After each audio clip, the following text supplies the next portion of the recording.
Okay. Welcome back, everybody. Sorry for the issues with the stream. Um, I don't know what happened. I couldn't open my Discord to get to my camera so we can talk to Kristina. Kristina, welcome back. How are you doing? you. I'm doing very well, thank you. How are you? Really good. Did you have a good week? I did. I had a very good week. It was pretty busy. But Yeah. good. How about yours? Good. Good week? Same old, yeah. Hotel stuff, life stuff, Yeah. stream stuff. It is never ending, truly. But I like that. Living the good life. I don't know why I would put all this stuff on me all the time when I'm like every day I feel like I was like, oh, I just want to relax. I just want to, hang back and just relax Mm. and chill. But that's never enough for me. I always find some way to fill my life with more and more and more stuff until I'm where I am now, which is just Well, like, hey, go, go, that's go, go. not a bad thing. You're passionate. It's a good thing. Yeah, I know, but it's sometimes I just wish I had that mentality where I could just sit, and enjoy like Mm. yes, I'm only working 4 days right now, but it feels like between like a gym schedule and my work schedule and my streaming schedule and obviously spending time with Sarah and like stuff like that, it just feels like I'm working Mm. like 8 full-time jobs. But it's good. And Yeah. yeah, how did you feel after our last interview? What was that like? Well, it was awesome. Internet issues aside, obviously. It Yeah. was really funny how my face froze in that way. That was great for everybody to see. But it was great. It's just nice to tell my story and just shed some light. Shed some light on alcoholism and my journey. So yeah, Good. Well, hope to be here. agreed. Well, let's dive back into it then now. I think last time we talked about your beginnings with alcohol, sort of in an early age, how maybe a relationship and hanging out with the wrong crowd of people sort of elevated that drinking. Of course, how having an older brother and older siblings, and I thought was very interesting seeing me from a different perspective because I was good friends with your older brother. Definitely might have Yeah, exactly. assisted the drinking, and then we sort of ended right when you left high school, right? Mm-hmm. Yeah. So take us through that period in your life when you were just leaving high school. I'm assuming you went to college right away, or did you take a break, or what was that sort of? Because you mentioned that this was when things started to get really bad. So Yeah. So the summer of grade 12, I actually went to Boston. I went to music school for the summer, which was amazing. But, and the drinking kind of subsided for that time just because I was focused a lot on my music and you had to really focus if you wanted to get a leg up. It's a big competition out there. So the drinking kind of subsided that summer. And then when I came back to Calgary, it went right back up. Joyce on Monday nights, just like the whole Monday, Tuesday, Wednesday, Thursday, there was always something to do and somewhere to go. I know what And you that had to is be like there. in Calgary. It's very tough to not want to be out all the time. Yeah, and so it would be like 4 days in a row of partying and drinking, and it was fun. Like I'm not gonna lie, it was a lot of fun. Yeah. It was wild and crazy, and at that time, drinking was still like fun. It was still a fun thing to do while you're out with your friends and you're out at the bar, and yeah, you feel a little hurting the next day, but also you're 18, you bounce back And quite it's quickly. worth it. Like all that, like Yeah, you feel bad, but you're like, and you're probably slept over at a friend's house or something, and you're eating snacks and maybe having more drinks, and you're like, yes, I feel crappy, but like I'm gonna bounce back in an hour or two, and I'll be fine. yeah, and then you get up and you go for brunch with your friends, and it's like, we laugh about the night before, and it's just kind of that vibe. And then I went to university. I went to the University of Victoria in September of 2010, I guess that would be. Okay. And, I started moving away from home was difficult for me in the beginning. I started to get a bit of anxiety just being away from home. Yeah. And yeah, in like the residence lifestyle, like I had a roommate I didn't know, and it was just kind of overwhelming for me. As it is for a lot of kids that move away from home It's for your the first time. first time away from the nest. Yeah. Yeah, exactly. So the anxiety started to kick in, and I started to get a sense of the hangxiety. Does that resonate with you, Tom? Like when you get hung over and you start feeling really anxious. Yes, yes. the anxiety, I call Yes. it, or the fear. Good The word. fear. I didn't start getting that until later in life, but I can talk about that Mm. afterwards. Continue with your story. Yeah, Yeah, it's totally. a Well, definite feeling that happens. it is, and it started to just get quite debilitating because the whole next day was a complete write-off, right? Like, wasn't doing anything. No. I was too anxious to go, and like even to even like leave my bed, I was like, ugh, like it was just a write-off. I want the curtains closed, and I just wanted to be quiet, and Yep. I wanted to be alone most of the time, right? I was isolating a bit. Yep. And so that continued. But we were drinking. I mean, first year, second year, it was wild. I mean, it was just the college lifestyle. I feel like that's pretty normal, right? 100%. But it started to become more drinking as a means of coping with anxiety. Yep. Which is, I think that was the change for me. I think that when you're drinking to have fun and like go out with your friends and be social, that's one thing. But when you're drinking to cope with something, it kind of changes. I agree 100%. And so it started to become kind of like that. And what year did it come like that? Or was it just a general feeling when you were in university or college, like university and college? Or was it at a certain point, did you feel like it changed where it felt like you were coping with something? Or was there something going on in your life that you were coping from? Or was it just general, like you were trying to survive from the stresses of university? It was quite confusing because in academics, I was okay. I was never super stressed out with the actual school part, but I just started to get stressed out with the social element. Just because I think that, you would go out on a Friday night, you would get drunk, and usually I would, I'd forget things, right? And you find out the next day, like, oh, I said that. Oh, I did that. Yeah. And then you just start to get, like, oh, no. And you just start to get anxiety about, like, oh, man, what did other people think of that? You know what I mean? Like, I was very fixated on external things. Yep. And what people viewed of me rather than what I viewed of myself. Does that make sense? Like, yes. I was just fixated. That was kind of how I had my self-worth, was what do you think of me? Yeah. Which is, part of growing up. It's part of growing up. You like, it matters. And some people, that their worth is derived entirely from what other people think of you, and it takes a while, or it might not even happen, where you don't have your own self-worth. Like, your self-worth is derived on other people's opinions of you. I think everyone has an element of that, 100%. But does it matter to you as much as you go on in life? But again, it can be a catalyst for a lot of questionable behavior, especially if you're in that cycle of, like, you're not going to stop drinking, so you keep making these choices, and then other people view you unfavorably, and that makes you more stressed out and anxious, and then you drink more because of that. Exactly. It's the cycle, and it goes around and around, and every time it goes around, it gets stronger. Yeah. I find it's a progressive thing, right? And I was kind of in denial about that for a while because I could see it continuously getting, more intense. This almost craving for it. Like, that was new to me. Weird. Was the craving. Okay. Yeah. And this is a noted, I have a question about this. Sorry to interrupt. You mentioned this craving thing, and it was like, it sounds like you have, like, identified that feeling inside you. Like, do you know what that feels like as an emotion sort of thing? You can feel that craving? Because I don't think I ever was able to identify that in myself, like what that craving is. I just always had alcohol. You know what I mean? I never got these strong urges. It was always around. And so I know a lot of people that describe that, like, feeling of, like, I need to have it. And, with a lot of addictions, that's what it's like. And I think I don't know if I ever got that because I always had access to alcohol. Like, no matter where I was, there was just always a steady stream of it. So it's really interesting that you say that. But yeah. Well, like, I'll give you an example. Please. So there was a bar called Felicitas that we would always go to, and we'd get a beer after class or whatever. And on Fridays, sometimes you'd finish class at noon. Okay. And you'd go to the Felicitas, get some lunch, and we'd have a couple beers. Yeah. It was that point after I'd had a couple beers that I was like, this urge to keep going was quite strong. Yep. I couldn't. Like, and, it was only 1:30 p.m. and we're not going out until 10 o'clock or whatever.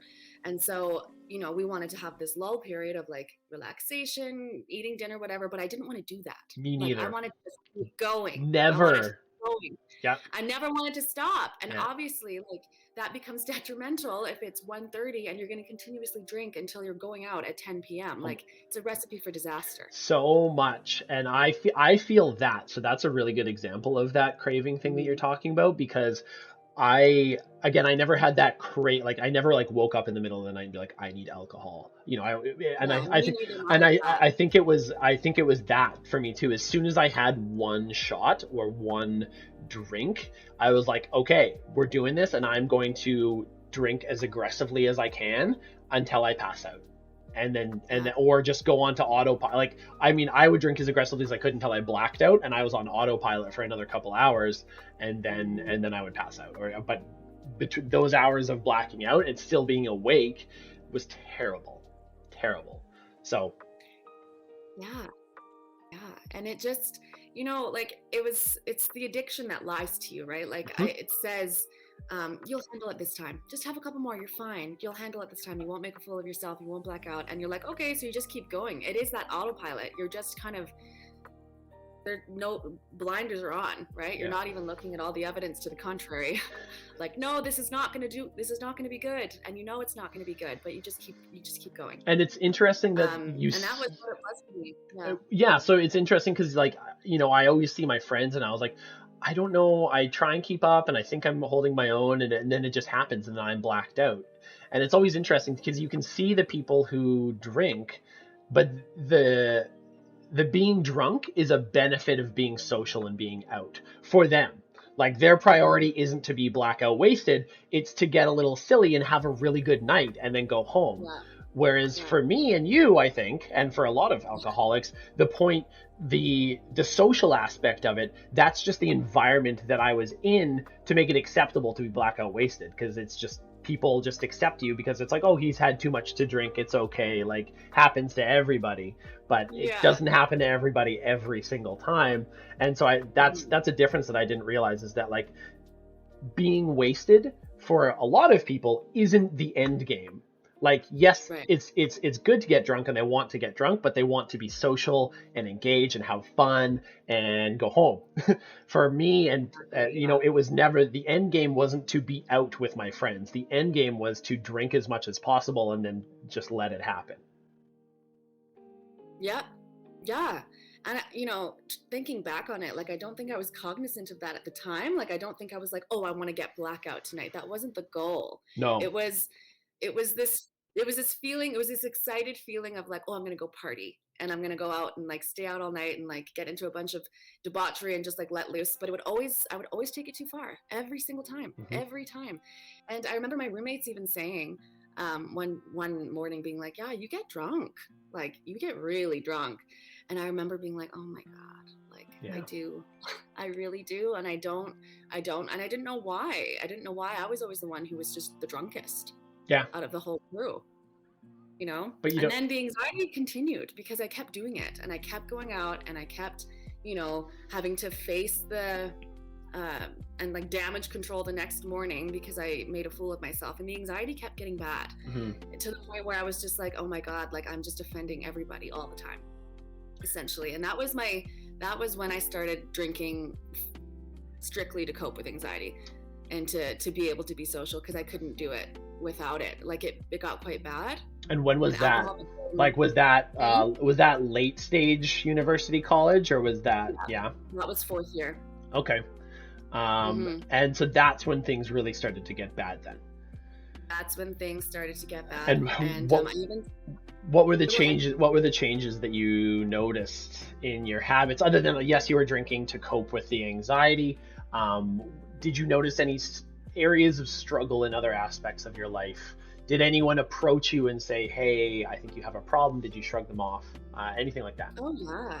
Yeah. Yeah. My family would say, this is ridiculous. You can't keep doing this. My mom would always be on me about drinking too much. My friends would be like, last night wasn't good. I mean, and at that point, I kind of took it as being attacked, because I wasn't in the right mind space to hear it, right? Like, I wasn't willing to hear it. I wasn't willing to absorb it. I would just kind of put my blinders on again and kept going. And then I think what changed and what really kind of pushed everything forward was the discovery of the morning drink. Right. Yep. Yes. Hair of the dog. The hair of the dog. And I, prior to this discovery, I would never even think about drinking alcohol in the morning. Maybe a Caesar at brunch, but that was it, right?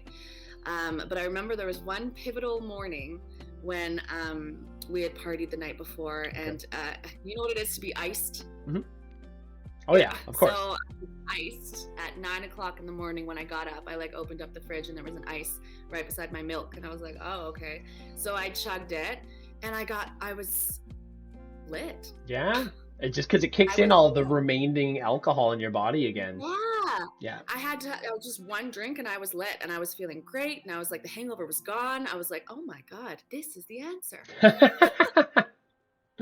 You just got to keep going and never stop. No. That was my mindset at that point, just because I was like, this is the secret potion. I know it. It just helped. Yeah, and you just feel so much more in the zone if you're sort of drunk all day. Yeah, I was social. I was it was amazing because sober, I do kind of enjoy my alone time to recharge and to kind of get in the space. We all do, but yeah. Drunk, I can't be alone. I cannot be alone. I need to be around people. It's the complete opposite of me. Interesting. Yeah, I needed to be around people all the time, and I couldn't be alone. It was uncomfortable to be alone. Yeah. So imagine I get up and I go out into town and meet randoms and just can't, and drink. Wow. So I think there's a difference between being social to make new friends and make connections and stuff. And correct me if I'm wrong, but it sounds like what you were doing is using random people that you met as sort of like a crutch to support your drinking habits. Under the guise of it being a friendly, we're meeting, we're connecting, and we're doing all this stuff. In reality, you just need someone to get fucked up with. Exactly. And I think part of the motivation with that too was, I don't know these people, I'll never see them again. If I act like a fool, whoops. Yeah. I think it wow. was that too, which is so twisted to think about now, just because I've come such a long way from that state of mind. That's such an interesting point, and I could see why a drinking habit like yours, where it was you're drinking to be a hangover, but if that's a massive turning point, because there's no consequences, because these people have no say in your life. They don't have you on social media, they don't have you in anything.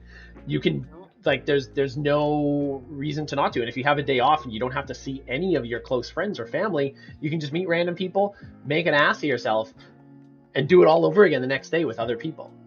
Yeah. And there's I was in Calgary then, and there's 1.4, I don't know, million people. There was just so many people to meet up with and just be like, hey, let's get drunk.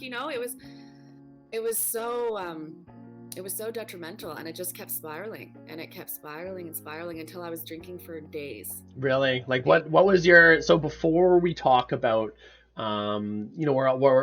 got about eight minutes left, I would say. I'd like to keep it to half an hour.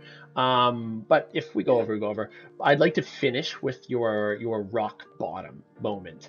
And then on our next session, we can talk about how you changed and moved past that. But leading up to the moment when you hit rock bottom, what were your drinking habits like? What was the worst of it? If you don't mind sharing. So, of course. Oh my God, that's why I'm here. Yeah. So people started to catch on that I shouldn't be drinking, and they were seeing the pattern and just how different I was and how difficult I was to control. There was one story about me jumping out of a moving car because I wanted to run into the bar. I don't remember this. Wow. Yeah, it was stuff like that. Very dangerous stuff. Kind of a life or death situation, right? It could turn south. Very really bad quickly. Moving traffic. Yeah. Yeah, but there was a bar and they were going to take me home. I didn't want to go home, so I was like, nope. And I just jumped out of the car. It's wild. Wow. It's really wild.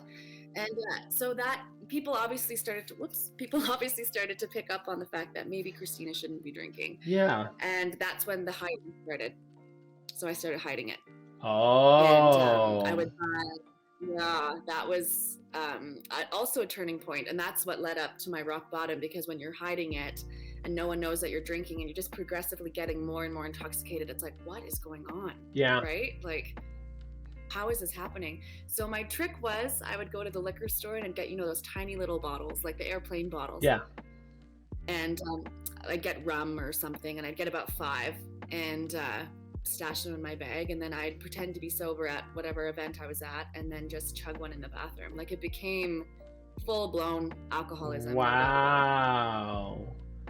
And that's crazy to me, because for me, my addiction, my alcoholism was so in the open, and it was okay. It was almost like encouraged because of my job. You know what I mean? Like, I was in front of everybody expecting, like, every single night I was working, I was like performing, and I was expected to be the party animal, like the happiest guy there, the drunkest guy there, doing shots with everybody. And so for me, I never had to hide it at all. I was like, yeah, like, it was almost like better for me to drink more and be out more and doing things with people, because it made me more money. So for you to go through that, I think I was in a very unique situation, because nightclubs is a very, like, in the grand scheme of the world, nightclubs is a small industry. But so to have to go into a bathroom and just drink mini, like, I didn't even know they sold mini bottles at that's crazy. Did you ever get caught? I had my go-to liquor store. Yeah, because I would hide bottles, like, underneath of the bathroom sink, like at my parents' house or something. Yeah. And my mom would find it and be like, oh, wow. It was very sneaky, and I was finding new ways to sneak it, right? And to, it became so toxic and horrible for my relationships, for my health, for my sense of well-being, right? And did you have a sense that what you were doing was a problem at the time, or were you just so fuzzy, like, non-clear headed, that you didn't have any idea? It was, yeah, I did, but it was a very soft spoken voice on this side, and then the addiction was really loud on this side. Like, there was no chance that I was going to listen to this one. Wow. Like, I was still, like, in my rational brain, it was like, this is going to be a big problem. And I knew that. And because I was in psych at the time, I knew what alcoholism is. And I've watched enough intervention to know the behaviors around it. And I knew that this is what it was, but I wasn't ready to stop. No. And then the pivotal moment came. Yeah. So we can tell us about your rock bottom. Like, what was the moment when you knew it had to change? All right. So I was sober to my friends, which I actually wasn't, but they thought I was. And we were all going to a band. It was called The Beaches. It's an all-girl rock band. Okay. And we were going to go see them at Commonwealth, which is a bar in downtown Calgary. Mm-hmm. And so leading up to it, I actually did plan to try and do it sober. I did. Obviously, I didn't follow through with that, because I went and I got my 6 little bottles and was sneaking drinks the whole night. So we went to the concert. It was pretty fun. And then we went back and we were having, like, an after party. And that's when I was like, I'm so, like, here we go. And so I just started drinking. And obviously I got drunk quite quickly, because I'd been drinking actually all night, but nobody knew that. And so I blacked out. And I think everyone was very confused, because Kristina doesn't drink. What's going on? And the thing is, Tom, like, I blacked out. I blacked out for probably a good, like 8 hours. Wow. Straight. Yeah, straight. And I was awake for 5 of them. Wow. But I don't remember anything. And when I woke up in the morning, I was in my bed at my parents' house, and I was so drunk still. I was like, nope, I'm gonna keep going. Got right out of bed and was ready to leave the house again. Wow. And I just grabbed my purse, left the house, and went down the street where that after party was the night before. Yeah. And I went into his house, and I was like, hey, I'm gonna hang here. And he's like, okay. So he gives me a beer, and I sit on the couch, and all of a sudden there's a knock on the door, and my mom's at the door, and she's like, Kristina, get out here. Yeah. Like, she was so worried about me. And it turned into this big screaming match at like 9:00 a.m. Oh my. on a Saturday in Mount Royal. Oh my God. And I've met your It mom. was She's a wonderful lady. So She's a wonderful yeah. lady, and she's so sweet. And I was so fixated on drinking. Like Mhm. she was gonna make me stop drinking, and I couldn't go with her. Yeah. Straight up. Yep. Like it wasn't happening. Yep. So, you know, long story short, the police ended up being called. Oh my God. And the police essentially said to me, they're like, you have two choices here. You can either go back into your house, your beautiful house, and go sleep this off, or you can go to the drop-in center. And I chose the drop-in center. Wow. Crazy. You're just like, Crazy. you just said, take me away. Yep. No hesitations, no questions asked. I was like, nope, just take me to the drop-in center. I'm not going in there. Packed a bag, put on my glasses, went to the drop-in center, and obviously met some people there that were quite sketchy.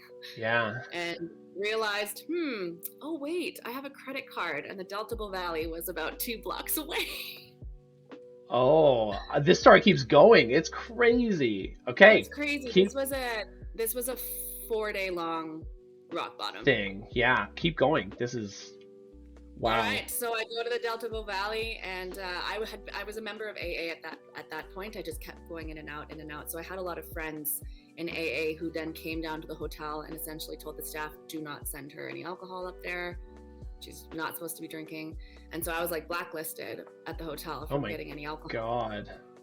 It's really, I know. Yeah. It's terrible. Wow. It's a crazy story. Yeah. And so God bless the AA members. They kept taking me to meetings and keeping me safe. And they would like come in the hotel room and just make sure I was safe. And just, they like saved me. They really did. It was a wonderful support to have in that moment. And then on day 4, the morning of day 4, I woke up at 3:00 in the morning, and the feeling, because I think I had slept for quite a bit, so the alcohol was out of my system. The shakes were out of control. I didn't really know where I was. I was alone. It was dark. Wow. And I looked at the clock, and it was like 3:30, and I was like, I can't. And I started vomiting, and I called an ambulance. I was like, I don't know what I'm doing here. I'm so scared. Like full on panic. Yeah. I need help. I don't know what's going on. And they took me to the hospital, and I spent a good 2 days in detox there, and came out of it. The thing is, they gave me all these vitamins and stuff to replenish what I had depleted with my alcohol consumption on that 4-day period. So I felt actually pretty good when I left the hotel. Not the hotel. The hospital. Yeah. I felt, pretty back to normal actually, which in the grand scheme of things, I should have felt horrible. And I think that if I was as hungover as I should have been, I would not have been able to get my shit together as quickly as I did. Yeah. I went into power mode, and I just, I started a new job like the next day. I rented a car because my car had been taken away from me for obvious reasons.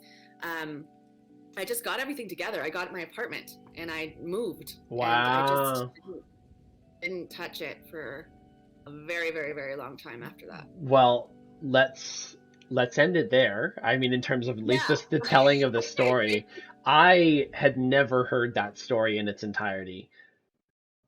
I'm so sorry you went through that, and you had, and I'm, That's okay. I think that it helps me help people, having gone through that. So 100%. I'm so appreciative that you could share that story, but like that is I'm not crazy, but I just don't even know the word for it. That's a rock bottom, and that's for everybody watching and who does watch this in the future. Like that is the power of alcohol. Like that is the power to make someone as amazing as you are, and like as intelligent and sweet, and like to just make the literal worst choices, where you would be willing to not go into your own mom's house, and you would rather go to a drop-in center and be taken away by the police.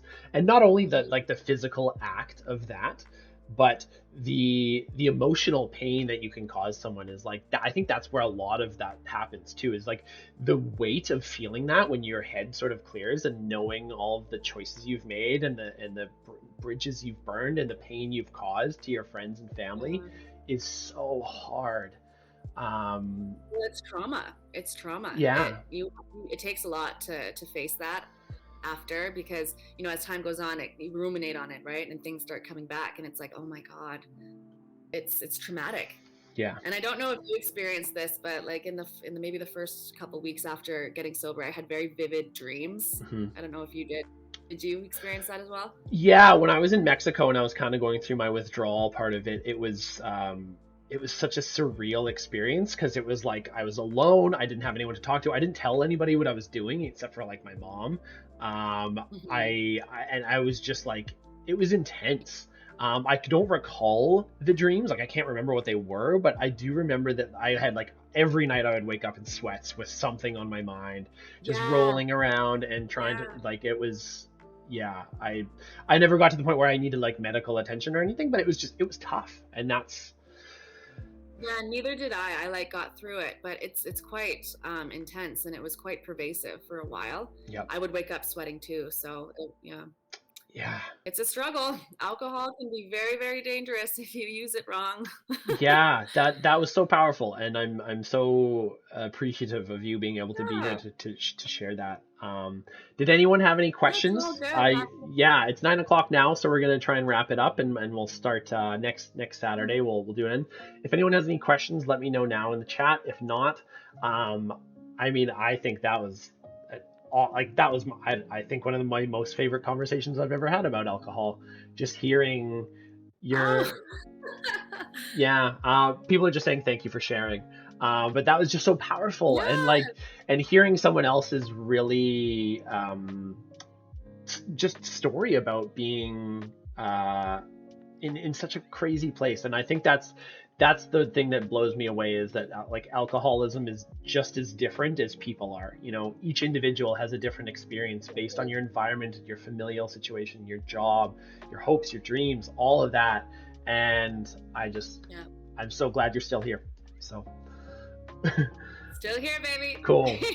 Well, everybody, thank you for sticking around, and no internet issues. Yeah. Right? Like, that's super hype. Awesome. So I was monitoring it the whole time. Video quality looked great. Audio quality was top notch. So that was huge. So cool. Everybody, thank you for sticking around. You got it. We will be back with Kristina next Saturday for another one. I'll be posting this YouTube video if you guys want to rewatch on the Monday. Thanks, everybody. That was awesome. Like, I cannot thank you enough, Kristina. I'm gonna text you right after this, and we can like go like, oh my God. But yeah, thank you guys. Be happy. Kristina, I will see you later, and have a great night, everybody. Sounds good. Okay, bye.